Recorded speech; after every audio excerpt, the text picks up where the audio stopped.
Hoje o nosso convidado é João Vieira Lopes, presidente da Confederação do Comércio e Serviços de Portugal. Eu sou a Eunice Lourenço e comigo está a Helena Pereira do Público. Antes de mais, muito obrigada por estar aqui conosco.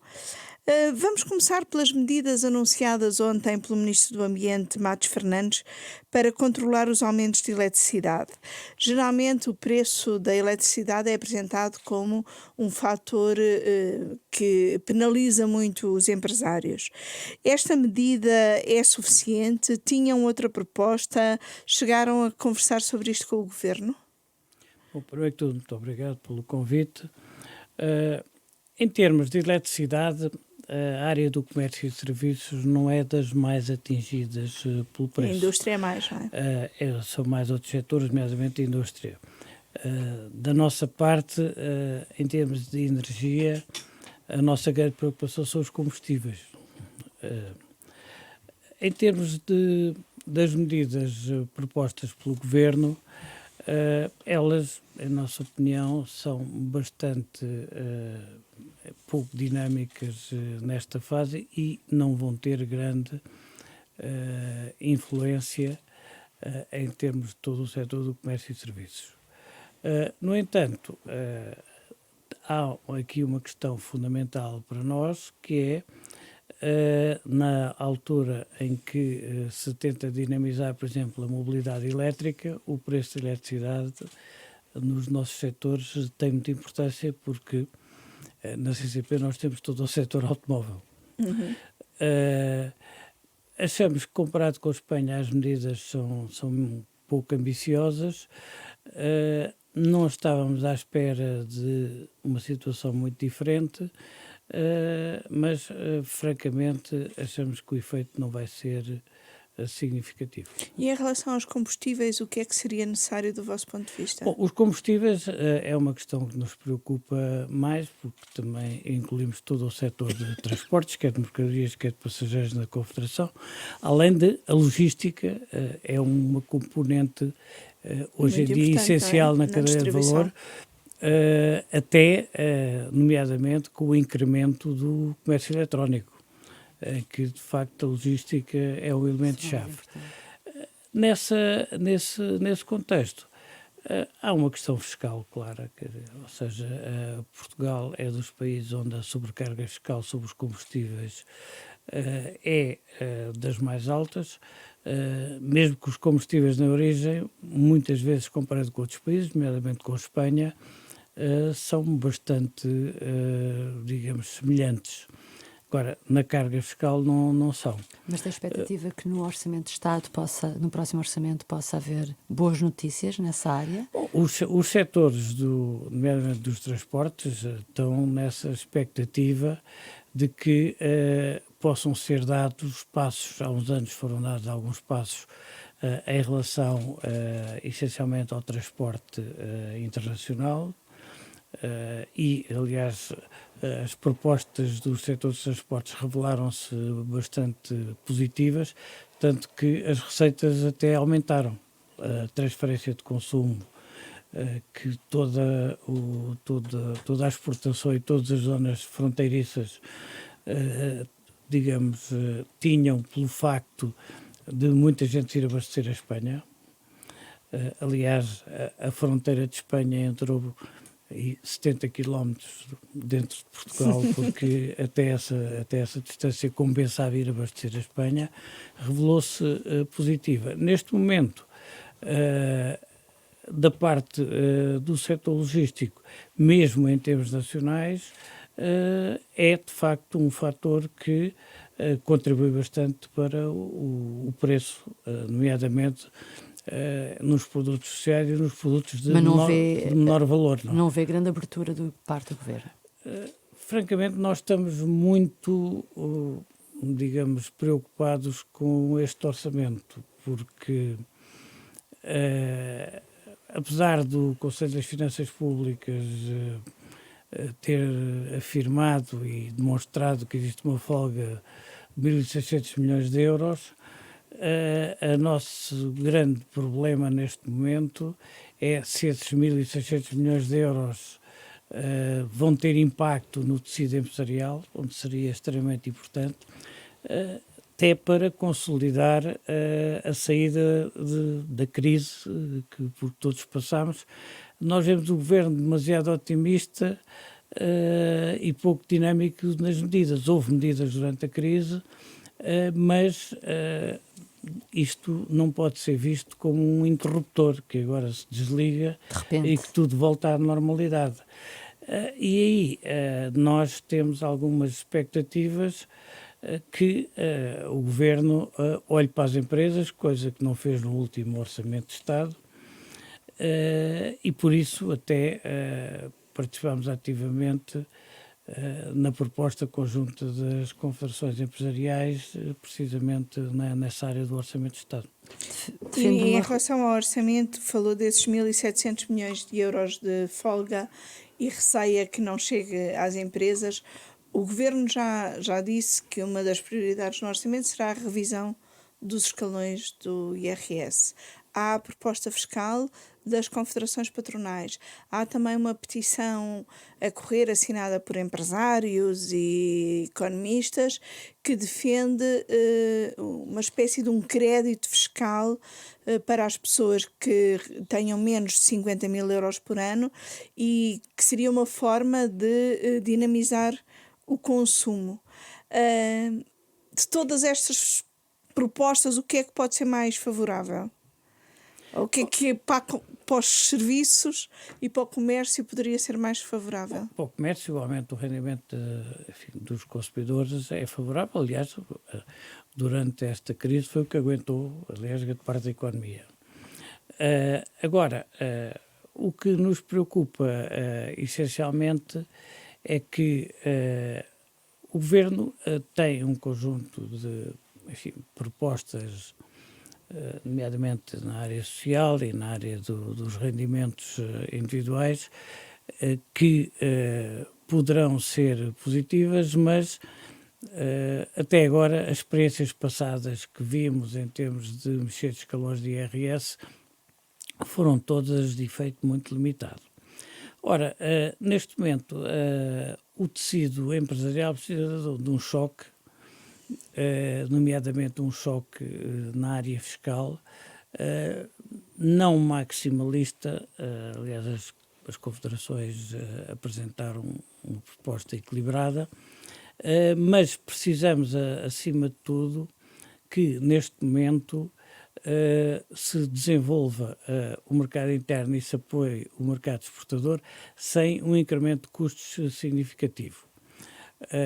Como os salários têm que subir, compete ao Governo criar um sistema de desagravamento fiscal. E pode ser uma coisa provisória, por exemplo, uma baixa DIVA temporária. É uma das propostas que as confederações fizeram, foi precisamente uma baixa da taxa intermédia de IVA.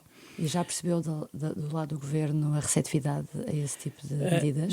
Neste momento, nós já pedimos audiências ao Governo e até este momento não temos qualquer resposta. Portanto, estamos bastante preocupados, até porque há uma questão de fundo que para nós é bastante relevante. Ou seja, pensar que o crescimento da economia, a solidificação do nosso tecido económico só se faz através dos rendimentos e de uma certa redistribuição de rendimentos, em nossa opinião, a CCP é claramente insuficiente, apesar, como já disse, o aumento dos rendimentos beneficia-se. Há áreas que beneficiam, são o comércio e o serviço ao consumidor. Verificou que tem sempre pouco impacto. Exatamente. E, portanto, evidentemente depois afeta toda a economia. E nós estamos bastante preocupados em que a agenda política do Governo para fazer passar o orçamento possa não valorizar suficientemente o papel que as empresas têm na criação do emprego e na criação de valor, ou seja, em termos do modelo económico. Pelo facto do Governo estar a dialogar mais com os partidos à esquerda, que esses partidos não defendam a posição das empresas e, a seu ver, as empresas saiam prejudicadas novamente, como disse que já saíram no orçamento que está em vigor. O orçamento do ano passado, quer dizer, foi público e notório, quer dizer que, de facto, em termos de CCP nós até temos uma preocupação extra, é que neste momento não vemos nas discussões, seja do orçamento, seja de outros aspectos legislativos, forças políticas cujo centro das preocupações sejam as empresas como motores da economia. Nem à direita? Não vê isso, nem das forças Neste políticas momento, à direita? francamente, quer dizer, repare, não vemos praticamente peso político nessas decisões, Sentem-se órfãos. independentemente das manifestações de intenções. Mas manifestações de intenções para nós ou se concretizam em propostas ou se concretizam em dinâmicas digamos, apoio até é uma palavra que nós não gostamos muito, incentivo. Apoio teve sentido durante a crise. Neste momento precisamos de incentivos à capitalização, precisamos de incentivos fiscais, precisamos de incentivos, digamos, à criação de emprego e vemos um ambiente globalmente de aplicar restrições, na legislação laboral aplicar restrições, ou seja, vemos um ambiente em que as empresas não são suficientemente valorizadas, em particular as empresas privadas, que são de facto o motor da economia. Sente que é um ambiente anti-empresarial? Eu não diria anti-empresarial, mas também há anti-empresarial em alguns setores da política. Mas, acima de tudo, de não valorização. Isso é que para nós é uma questão que nos preocupa. E, por outro lado, há uma grande confusão, em que, por vezes, os próprios sindicatos também alinham, em que, quando se fala de empresas, as pessoas só se lembram das empresas grandes que podiam fazer mais. Ora, o nosso tecido empresarial tem uma média de 10 pessoas por empresa, e é o que temos. Todos nós gostaríamos de ter outro, isto cheio de dot-coms e cheio de empresas altamente tecnológicas, mas não temos, é este que temos. E temos que pensar como é que o vamos fazer evoluir. E para o fazermos evoluir, há de facto dinâmicas que têm que ser criadas, e aí estamos bastante preocupados, porque... por exemplo, o governo tem muito o discurso da qualificação e da valorização salarial. Acha que esse discurso depois não olha para o lado das empresas nessa evolução? Repara, vemos pouca atenção. E eu vou dar 2 exemplos. Em primeiro lugar, por exemplo, o PRR, uma parte significativa do investimento é feito para o setor público. É evidente que esse setor público depois também consome, mas a prioridade é claramente essa, em detrimento dos projetos virados para as empresas. E, por exemplo, hoje, quando o Governo nos diz que já tem 43% em concurso ou outros valores do género, grande parte desses digamos, concursos e desses projetos que estão, mais avançados, a início, são ligados ao setor público, à administração pública. E isso aí, nós fizemos uma crítica de fundo, claramente, mesmo no comentário que a CCB fez ao PRR, é que nós consideramos que o Governo transferiu para o PRR parte das despesas de investimento que deviam ser feitas pelo Orçamento de Estado. Porquê? Porque está a suportar custos de estrutura acima do que seria razoável. E isso preocupa-nos. Portanto, mais do que a retórica ou a linguagem, o que nós olhamos vemos isso. Por outro lado, também pegando no PRR, na área do comércio e serviços, que é a área que pesa mais de 2/3, quer no emprego, quer no valor acrescentado bruto, quer no PIB, praticamente da primeira versão era omissa nestas áreas. Nesta versão final tem uma ou duas coisas aqui viradas para estas áreas, mas digamos, na prática há algum acesso à qualificação, que é positivo, algum acesso ao digital, que é positivo, mas estas áreas são menorizadas e nós, inclusivamente, uma das críticas que temos feito claramente aos programas europeus é que, se nós formos ver os últimos programas europeu, digamos, da parte do investimento que foi para o setor privado, para o comércio foi 4%, para os serviços 11%, para o turismo 15%. Ora, estes setores no conjunto, e em especial o comércio e serviços, quer dizer, são os grandes empregadores. Nós sabemos que isto não tem que ser exatamente proporcional, ninguém vai reivindicar isso, porque há questões de infraestruturas, etc. Agora, a menorização destes setores, em nossa opinião, é extremamente negativa. Mas acha que essa menorização por parte do governo tem vindo a aumentar ao longo dos anos, desde que este governo, o primeiro governo de António Costa, tomou posse? É uma coisa que se tem vindo a sentir cada vez mais? Repare, aqui não há inocentes, quer dizer, as percentagens têm-se mantido. Não tem havido grandes diferenças. Não é? Verbalmente, pronto, dão-nos razão. Mas na prática? As consequências práticas são muito baixas. Como, aliás, há outra área que nós temos intervido de maneira forte e procurado incentivar, é que Portugal tem um problema de produtividade. Esse problema de produtividade, em nossa opinião, tem três vertentes. Tem um problema de qualificação de mão de obra, e aí tem sido feito algum investimento, com mais ou menos eficácia. Um problema da qualificação da gestão. O nosso tecido empresarial é muito atomizado e a qualidade da gestão é fraca.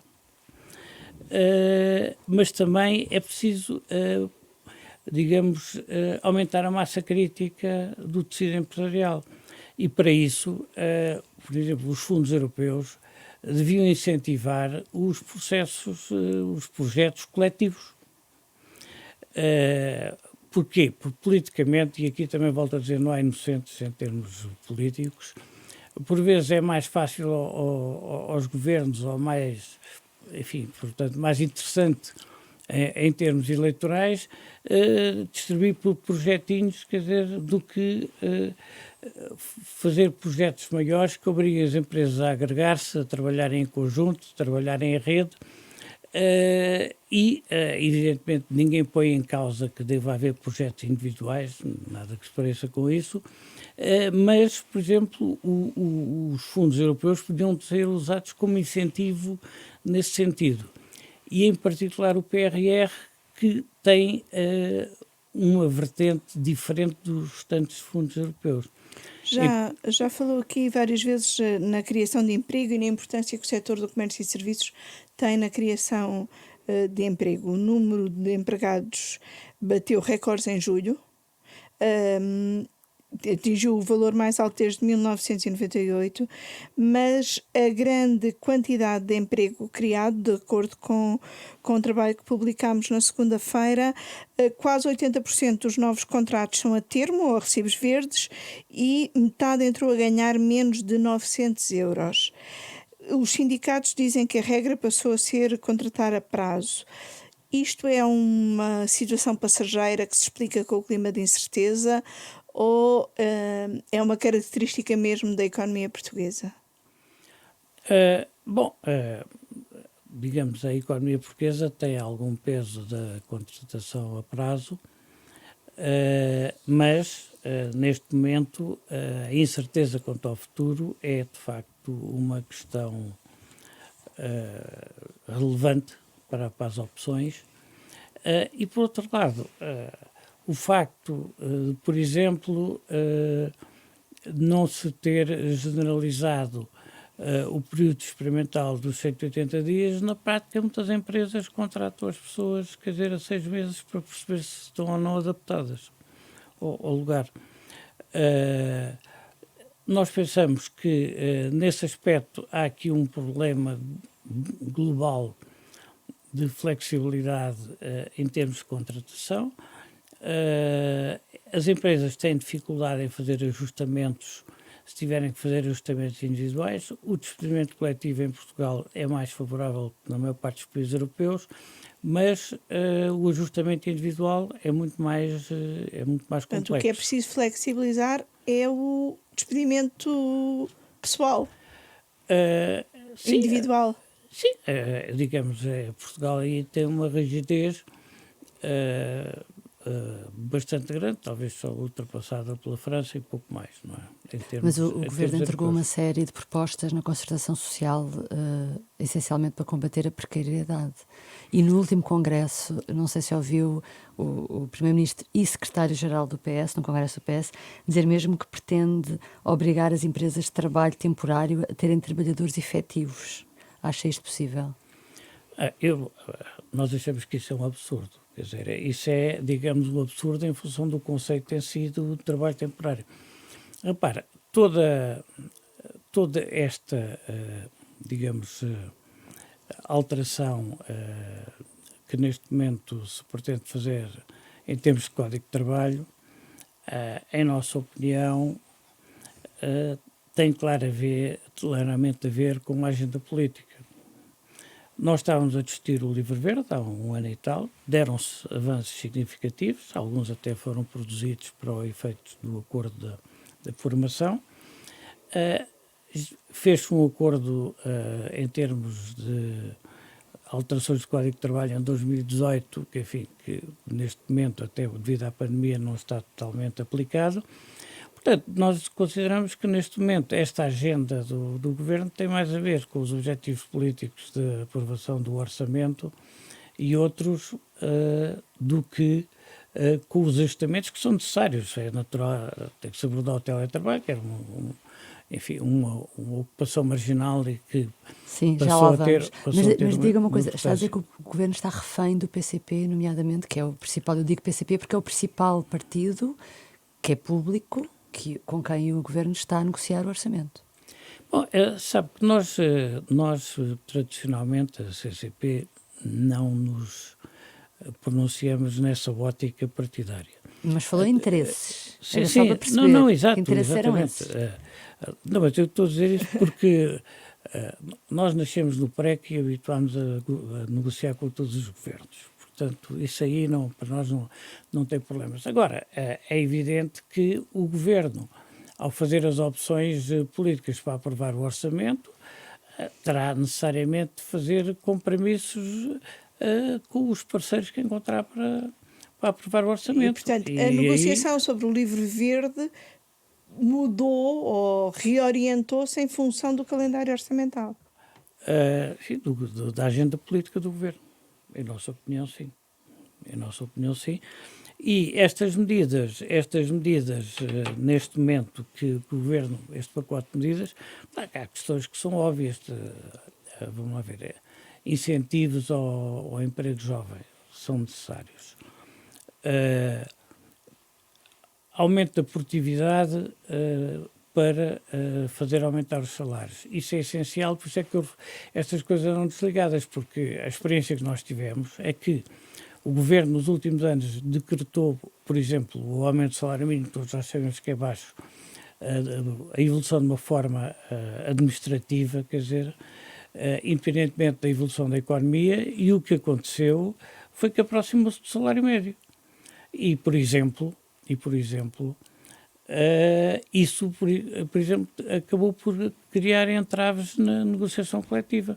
Por exemplo, na minha associação, desapareceram 5 categorias no contrato coletivo, o que depois torna difícil diferenciar profissões e a evolução. Portanto, eu penso que todos nós estamos de acordo que é preciso subir o salário mínimo. Agora, decretá-lo por via administrativa é que não nos parece que seja, quer dizer, a via adequada. E em relação à precariedade, como é que acha que se combate? Ou não é preciso combate e a precariedade é necessária a flexibilidade laboral?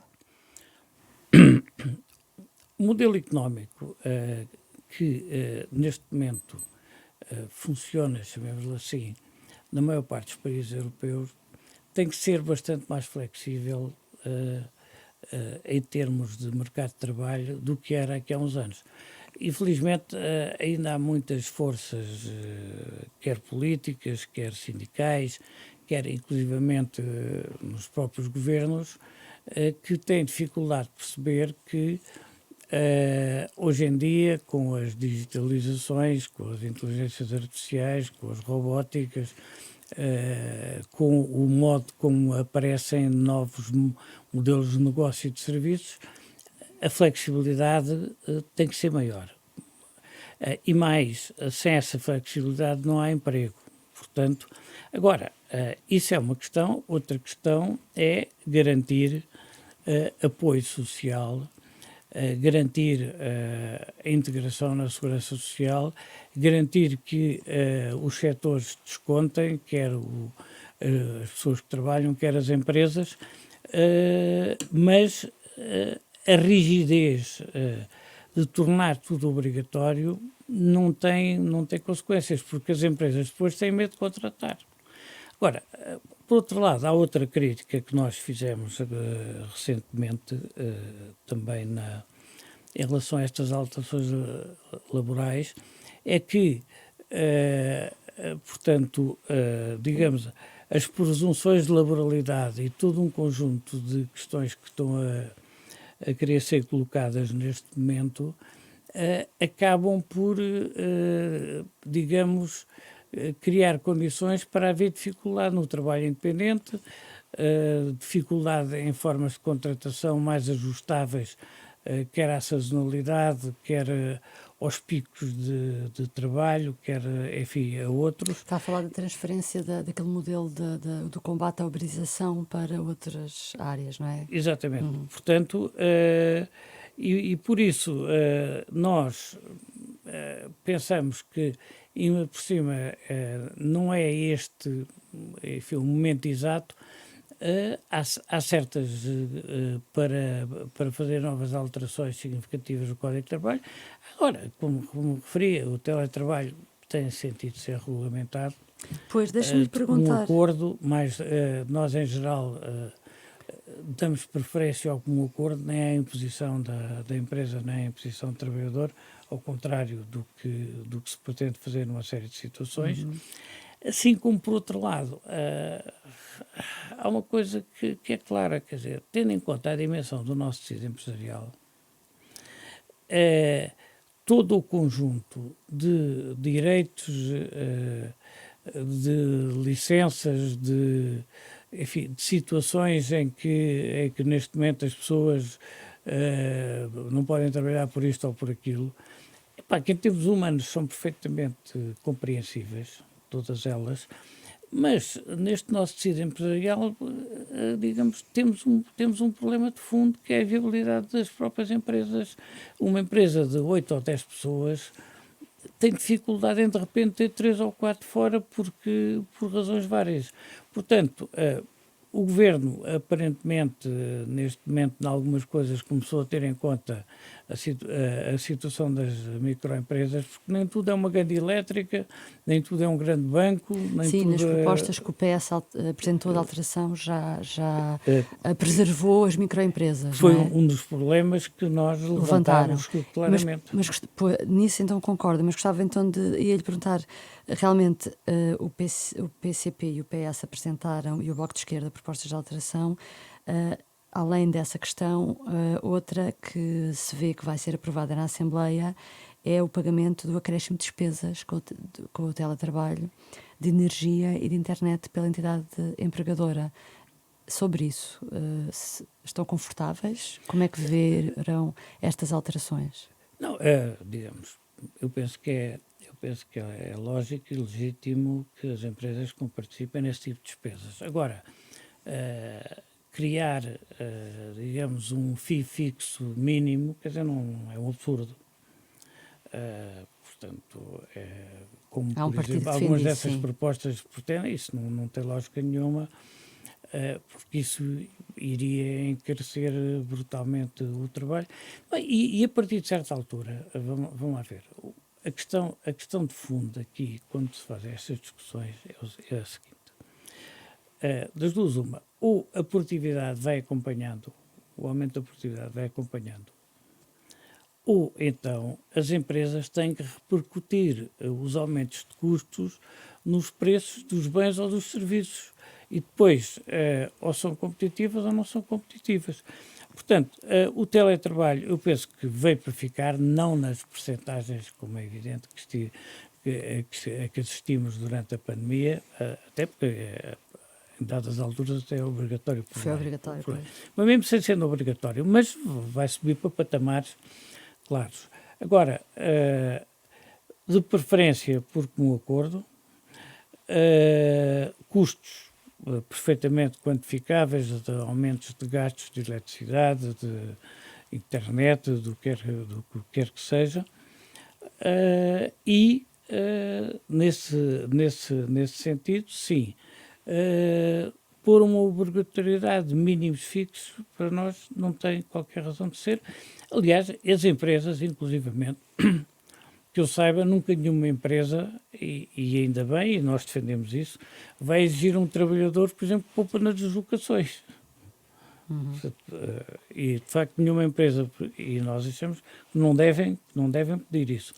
Mas achamos que essa visão de custos fixos, etc., é completamente unilateral e desfasada da realidade. Outra questão preocupante para as empresas tem a ver com o fim das moratórias agora a 30 de setembro. Como é que está a correr a negociação dos créditos entre a banca e as empresas? Qual é o feedback que tem? Bom, até este momento temos a sensação de um nível de entendimento razoável. Mas ainda não chegámos à situação definitiva. Porque até agora as empresas, a maior parte das empresas com quem a banca tem negociado e as empresas com que tem chegado a acordo são empresas daquelas que a banca considera mais seguras. Portanto, quando chegar o fim do mês é que se destapa tudo. E para nós é um bocado estranho, apesar de uma série de indícios e indicações do Governo, ainda não se sabe exatamente o que é que vai suceder. A 10 dias do fim do prazo ainda está muita coisa por resolver. Exatamente. Portanto, se disser a experiência, enfim, de contactos tem sido positiva, mas também nós sabemos que a banca contacta em primeiro lugar as empresas que considera mais viáveis ou mais seguras, ou segundo os seus critérios, não é? Pode ser que a solução para as moratórias seja no Conselho de Ministros esta quinta-feira? Acha que virá novidades Há por várias aí? quintas-feiras que temos essa expectativa. Desde julho que nós falamos isso com o Governo, nomeadamente com o Ministério da Economia e das Finanças, não é? Desde julho. E estamos sempre à espera da próxima quinta-feira, mas, portanto, por uma questão de calendário vai ter que ser, não é? Está-se à espera que o Conselho de Ministros esta quinta-feira, no fundo, decrete ou confirme o fim de muitas restrições para 1 de outubro. Espera que seja agora decretado o fim da lotação em restaurantes e superfícies comerciais e possa finalmente todo o setor abrir nas condições em que costumava laborar? Bom, nós temos essa expectativa. Digamos que neste momento, evidentemente com algumas regras e algumas restrições que haverá provavelmente em espaços fechados. Enfim, eu estive presente na última reunião do Infarmed e a ideia geral com que fiquei foi que, havendo algumas restrições para espaços fechados, algumas limitações, o nível de vacinação atingiu patamares bastante interessantes e mesmo em termos mundiais, não é? E não havia nenhuma que, pelo menos, o nível de contágios, mas acima de tudo o nível de hospitalizações e de letalidade baixou significativamente e, como alguém dizia, a pandemia tem tendência a transformar-se numa endemia, não é? E, portanto, há certo tipo de limitações que não têm grande sentido neste momento. Não é? O fim das limitações e das restrições, em princípio, vai implicar também o fim do mecanismo de apoio à retoma, porque a última decisão foi que se manterá enquanto houver restrições. Tem indicação de que o mecanismo de apoio à retoma ainda irá ser prolongado, ou considera que deveria ser prolongado? Mesmo que os moldes sejam atenuados, tem sentido naquela lógica que eu já referi. Isto não é um interruptor que se desliga. Porque há efeitos nas empresas que vão ter, neste momento, consequências durante algum tempo. Portanto, aquilo que nós temos estado a fazer ver ao Governo é que convinha ir, digamos, mantendo por fases, mesmo que restringindo, mesmo, e mais do que por setores. Nós o que temos defendido sempre em termos de CCP é pelas quebras das empresas. Ou seja, apoiar mais transversalmente, porque a história dos CAIs, por vezes, cria situações um bocado absurdas. Quer dizer, as empresas têm 2 CAIs de setores, digamos, reparem, e há questões, classificações que têm que ser vistas. Por exemplo, há questões que são um bocado até, às vezes quase caricatas. Uma loja que vende lotaria está no mesmo CAI de um casino. Essas coisas são questões históricas. Sim. E, portanto, existe... Uma das medidas em que se colocou muito a questão dos CAIs, do identificador da atividade económica, foi no e-voucher. Também houve ali problemas de quem é que entrava, quem é que não entrava. O Governo deu esta semana números relativos ao e-voucher, foram amealhados, entre aspas, cerca de 80 milhões, quando a previsão do Governo era de 200 milhões. O que é que falhou nesta medida?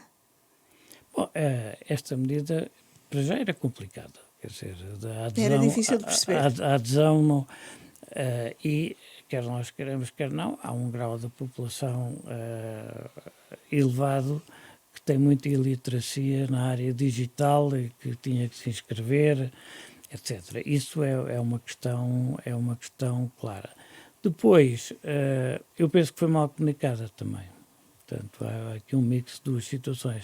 A medida em si não era uma medida linear, não faz parte muito da cultura portuguesa estar neste momento, digamos, a amealhar para depois ir buscar o desconto passado 3 meses. Aliás, eu próprio tenho muita experiência da área alimentar, é que o que você não é o desconto direto. Claro. E, portanto, a medida era... Quer dizer, nós não pomos em causa a intenção até era interessante, mas... e depois começou por ter um número de restritos setores, depois alargou-se às livrarias, isto foi tudo assim um bocado... mal construído. Foi um bocado atamancado. Uma vez que sobram quase 120 milhões do que estava orçamentado para a medida, tem esperança que esse dinheiro seja, no fundo, reinvestido nos setores para os quais a medida se destinava? Bom, digamos, esperança não tenho muita. Que seria justo, acho bem. Por último, se calhar fechamos com isso. Esta semana, António Costa, na qualidade de secretário-geral, preferiu alguns ataques à Galp, dizendo que precisa de uma lição exemplar. Acha que o secretário, neste caso, secretário-geral do PS, se excedeu a dirigir-se dessa forma a uma empresa privada? Repara, o secretário-geral de um partido pode dizer aquilo que lhe entender. Agora, o que é um bocado contraditório e absurdo essa situação é que se trata do primeiro-ministro. E esta quarta-feira teve a oportunidade de explicar no público, num artigo de opinião, o seu pensamento. Portanto, reiterando tudo aquilo que defendeu. Portanto, aquilo que ele disse não foi uma coisa intempestiva, por assim dizer. Sim, mas vamos lá ver. Isto só pode ser encarado no contexto da subida de temperatura de uma campanha eleitoral, quer dizer, porque é evidente que não tem grande sentido, pelo menos em nossa opinião, um membro do governo, quer dizer, colocar as questões dessa maneira, não porque seja um ataque a uma empresa privada, mas porque é contraditório com, em nossa opinião, com a atitude mais normal, chamemos assim, do governo face a essas situações, porque a gente sabe que o problema da Galp envolve os problemas da tentativa da baixa de carbono, o problema tem uma envolvente muito mais complexa do que, digamos aqui, uma postura de crime e castigo. De dizer, da asneira atrás da asneira. Deixe-me só mesmo para terminar voltar aqui a um assunto que é o alívio das medidas e das restrições. O presidente da CIP tem insistido muito na existência de certificado digital para os trabalhadores ou em testes obrigatórios nas empresas. O senhor esteve na reunião do Infarmed, na última, em que os especialistas até já disseram que os certificados devem passar a servir basicamente para trabalhadores de lares e viagens internacionais. Faz sentido esta insistência no certificado ou nos testes obrigatórios para trabalhadores, ou o nível de vacinação já nos permite a todos ter alguma segurança? Não, a CCP apresentou uma posição pública clara sobre esses temas, até, digamos, provavelmente antes de eles terem sido abordados. Porquê? Porque tem aparecido duas situações, não com muita frequência, mas tem aparecido duas situações, de trabalhadores que se recusam a estar ao lado de pessoas que não foram vacinadas por opção própria, e até, pontualmente, já apareceram situações de clientes de estabelecimentos que perguntam se os empregados estão vacinados. Enfim, não tem sido muitos casos, não é nada de muito significativo. Agora, são duas preocupações e, portanto, nós sempre defendemos que, no caso das pessoas não serem vacinadas por opção própria, das duas uma, ou o Governo considera isso um problema de saúde pública e o Governo, elas devem ser testadas e, portanto, o Serviço Nacional de Saúde paga os testes, ou então as pessoas pagam os testes do seu próprio bolso. A empresa é que não é obrigada a suportar esse custo. Muito obrigada. O Hora da Verdade volta para a semana com outro convidado.